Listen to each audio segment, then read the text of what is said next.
Nikki Haley, everyone knows her. She's a former governor of South Carolina. She worked with Donald Trump when he was in office, diplomat to the UN.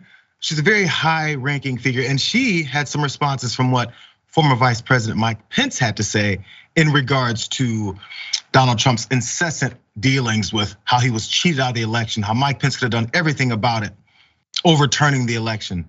What did Nikki Haley have to say on this? Let's watch. Domestic political question. That is, we heard from Vice President Pence over the weekend about, first of all, the 2020 election. Republicans, Chris Christie was on this weekend as well, saying the more Republicans talk about that, the worse it is politically. Here's Vice President Pence. President Trump is wrong. I had no right to overturn the election. The presidency belongs to the American people and the American people alone. So your thoughts on that and about the focus on 2020? Well, I think, look, Mike Pence is a good man. He's an honest man. I think he did what he thought was right on that day. But I will always say, I'm not a fan of Republicans going against Republicans, because the only ones that win when that happens are the Democrats and the media. I hope that at the end of the day, President Trump and Mike Pence can come together and remember that we've got a lot of Republicans that need our help in 2022. Nikki Haley is upset because Mike Pence is going against other Republicans, because that's the only people weighing are Democrats and the media, as I'm on a media channel talking about this. Anyway, so she says that there's all this, she just wants things to be all together. Republican Party have nothing to do with principles, which, number one, the problem might be, I thought you're supposed to be representing people, not just trying to coalesce and circle the wagons for your party only. That's just said blatantly and is no longer criticized. But there's this whole thing about Republicans versus Republicans. She can't stand for it, except for this one guy. Let's watch that. Why is it that you think that the vast majority of your allies in the United States Senate are not standing behind you? We did have that statement by Mike Rounds. Because Mitch McConnell is a loser. Jeff Sessions recused himself, which he shouldn't have done, or he should have told me. He took the job, and then he said, I'm going to recuse myself. I said, what kind of a man is this? I was never a fan of John McCain, and I never will be. I supported him. He lost. He let us down. But, he lost. So I never liked him as much after that, because I don't like losers. He's not a war hero. He's a war hero. He's a war hero. 5.5 years. He's a war hero because he was captured. I like people that weren't captured, okay? I hate to tell you. I'm not eating Oreos anymore. You know that. But neither is Chris. You're not eating Oreos anymore. No more Oreos for either of us, Chris. Don't feel bad for either of us. Jeb Bush. I keep saying, Jeb, why are you doing commercials? I'll leave you alone if you don't. What are you doing, Jeb? These people, we got a bunch of real dummies, I tell you. Now you look at Kasich. I don't think he knows what, did you see him? He has a news conference all the time when he's eating. I have never seen a human being eat in such a disgusting fashion. This guy takes a pancake and he's shoving it in his mouth. It's disgusting. Do you want that for your president? I don't think so. All of this Republican versus Republican, except when it's Donald Trump, or except when it's correcting what Donald Trump is saying. That's not even Republican versus Republican. Those were insults as he's campaigning and doing anything else that he wants. But Nikki Haley doesn't like that Mike Pence simply said what Donald Trump is lying about is a lie. Now, okay, fine, Nikki Haley, all these other people keep talking on Republicans versus Republicans, except, Francesca, what Haley said about Trump in February of just last year. She said, we need to acknowledge that he let us down. She told Political Magazine, this is an interview that was published during that week. He went down a path he shouldn't have, and we shouldn't have followed him, and we shouldn't have listened to him. And we can't let that ever happen again. Kind of like how she's doing right now, letting that happen again, Francesca. What's up?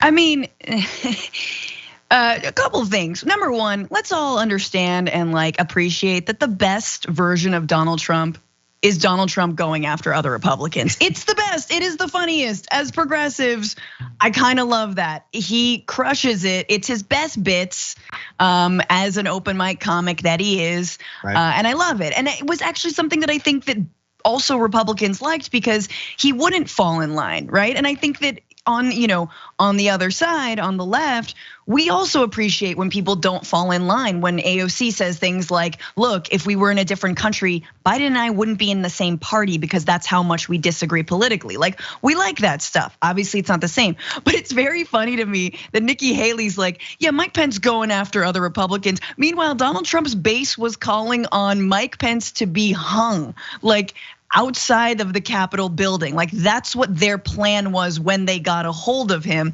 Here's the thing about Nikki Haley. She just doesn't want anyone but herself to be next in line as the couth Republican, the MAGA light, the MAGA reined in. We all know she's got presidential ambitions. We all know that Mike Pence probably also has, sadly, presidential ambitions, if mother will allow. And that she's just gonna go after him, and this is it'll be fun to watch. It's gonna continue. There's the thing, and I feel like people should look through it with this lens. Every Republican that has the potential for running, or probably who you can assume is at least gonna throw their name into the hat in 24 for the presidency, think about the way they speak anytime Donald Trump is brought up, anytime that the rest of the field is brought up, and how they speak specifically about Trump. They dodge him in a way that's a bit cowardly, but then also they want to make sure that his supporters stay with them. So they have to toe this weird line of like, I don't like that guy, but I like you guys who love that guy. Trust me, I'm just like him, but not really like him. It's gonna be this tricky stunt that they have to pull to convince these folks that they're as hateful and crazy as he is. And I'm not sure how that's gonna work out for them, or even if he runs, because I still don't think he will. I'm still on that. I still got that bet going, Jake. Now, by the way, you're not the only ones who saw this. I'm just gonna read a couple of these tweets from people who understood exactly what Nikki Haley was doing and how she looks throughout this whole thing. So Seth Abramson on Twitter said, Nikki Haley's spine is like the Grinch's heart on page 1. It's a little bit too small. Also, Ben Miselas, hope I didn't screw up your name. My name Ben. I'm not a fan of democracy, according to Nikki Haley. That's what she's probably saying. And also Bill Kristol, oh God, this guy. Nikki Haley, duty, honor, country. Nah, party first. See, okay. So Bill Kristol saying what I was pointing out there before, that it's all about just the party. Don't let Bill Kristol fool you. Don't let the smooth Kristol fool you. They've always been about just party. That's the way it's always been. And again, also Democrats, there's a reason why so many constituents here and voters are so upset with both parties, because neither one is really fully representing people's needs. They're just kind of circling and saying, hey, let's make sure our message is pushed, whether we do something for the American people or not. One is just a lot more blatant about how much they have disdain for folks. That's really all there is to it.